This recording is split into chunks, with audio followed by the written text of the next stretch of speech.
Om Sai Ram. Welcome to Living Spiritually. Sai Satcharitra Chapter 36. Topics: The wonderful stories of the two gentlemen from Goa and Mrs. Aurangabadkar. The two gentlemen. Two men came from Goa to receive Baba's darshan and prostrated themselves before him. Though both came together, Baba asked only one of them to give him 15 rupees as dakshina, which was paid willingly.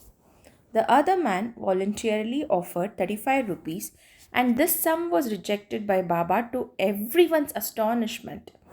Shama, who was present, asked Baba, "What is this? Both came together. Once dakshina you accept, the other, though voluntarily paid, you refused. Why this distinction?"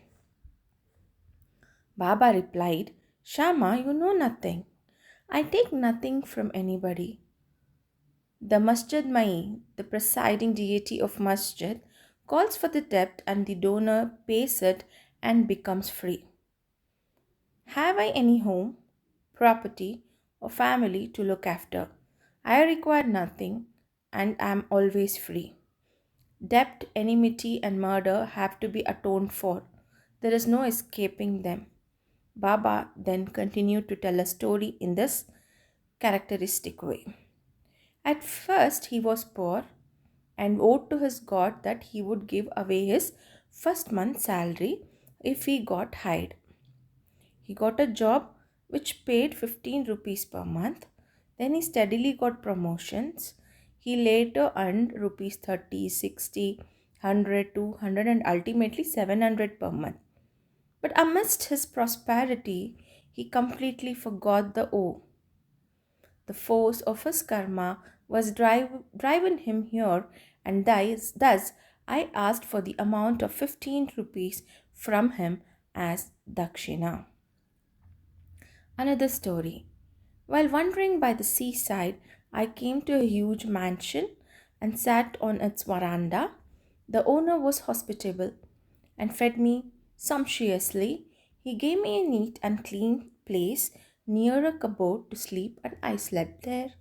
While I was sound asleep, the man removed a slab and broke the wall, entered my room, and stole all the money in my pocket. When I woke up, I found that 30,000 rupees had been stolen from my pocket. It was very distressed and sat weeping and mourning. The money was in currency notes, and I knew the man had stolen it. I lost all interest in food and sat for a fortnight on the veranda, bemoaning my loss. After a fortnight, a passing fakir saw me crying and asked me why I was crying. I told him everything. He said, "If you act according to what I tell you, you will recover your money. Go to a fakir, I shall give you his whereabouts. Surrender yourself to him. He will get your money back. In the meanwhile, give up your favorite food till you recover your money." I followed the fakir's advice and got my money back. Then I left the mansion and went to the seashore. I found a steamer that was ready to leave, but I could not get into it as it was crowded. Then a good natured peon interceded for me, and I was luckily able to board it. That brought me to another shore where I boarded a train and came to the Masjid Mai.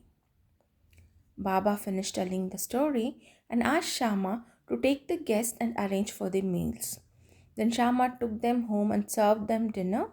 At dinner, Shama said that Baba's story was rather mysterious, as he had never been to the sea, never had any money, never traveled, never lost any money or recovered it, and inquired whether they had understood it and caught its significance.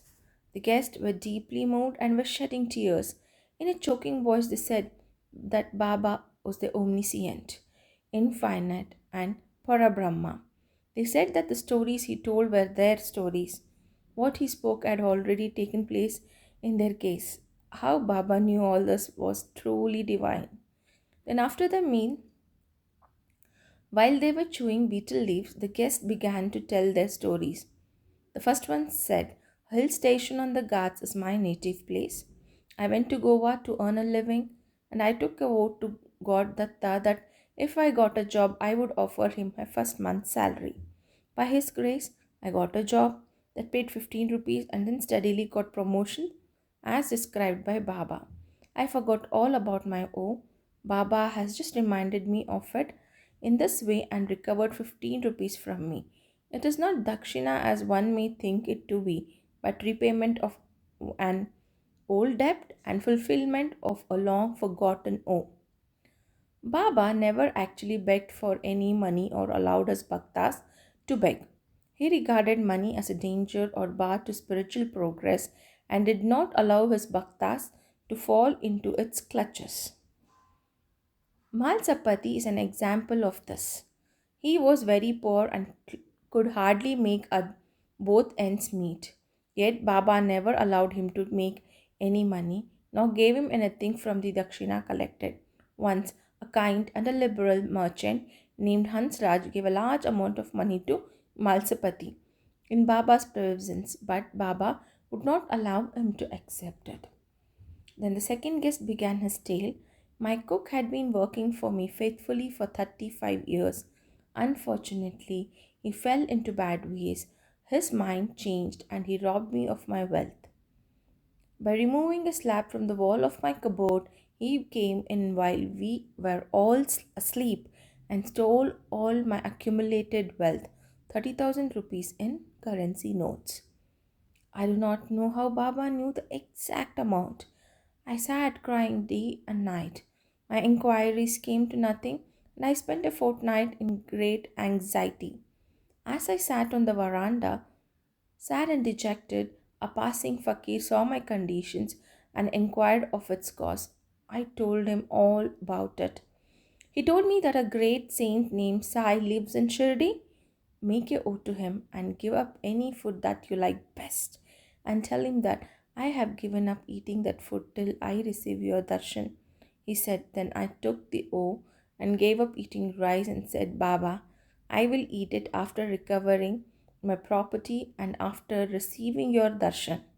15 days after this, my cook of his own accord came to me, returned my money, and apologized, saying, I went mad and acted thus. I now place my head at your feet. Please forgive me. Thus everything ended well. The fakir that met and helped me was not seen again. An intense desire to see Sai Baba arose. I thought that the fakir who came all the way to my house was no other than Sai Baba himself. Would he who saw me and helped me to get my lost money ever covet 35 rupees? On the contrary, without expecting anything from us, he always tries his best to lead us on the path of spiritual progress. I was I was overjoyed when I recovered my stolen property and thus began infatuated, forgot all about my O. Then, when I was at Kolaba, one night I saw Sai Baba in my dreams, thus reminded me of my promised visit to Shirdi. I went to Goa and from there wanted to leave to Shirdi by making a steamer to Bombay.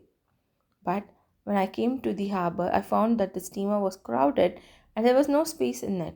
The captain would not allow me to board, but on the intercession of a peon who was a stranger to me, I was allowed to board the steamer which brought me to Bombay.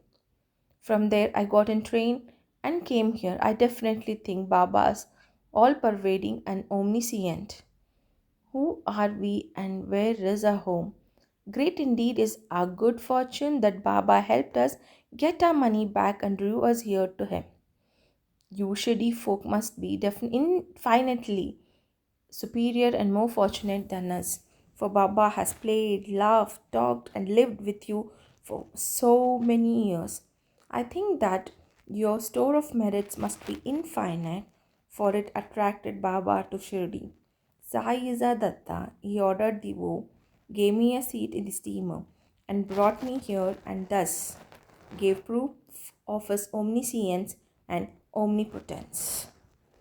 The second topic is Mrs. Aurangabadkar, a lady from Sholapur. Mrs. Aurangabadkar had no children in 27 years of married life. She had made a number of vows to gods and goddesses for a child but was not successful. She then felt almost hopeless. As a last attempt in the matter, she came to Shirdi with a stepson and stayed there for 2 months and served Baba with devotion. Whenever she went to the masjid, she found Baba surrounded by devotees. She wanted to see Baba alone, fall at his feet, and pray that she may have a child, but she was unable to find a suitable opportunity to speak to Baba. Ultimately, she requested Shama to intercede with Baba when he was alone.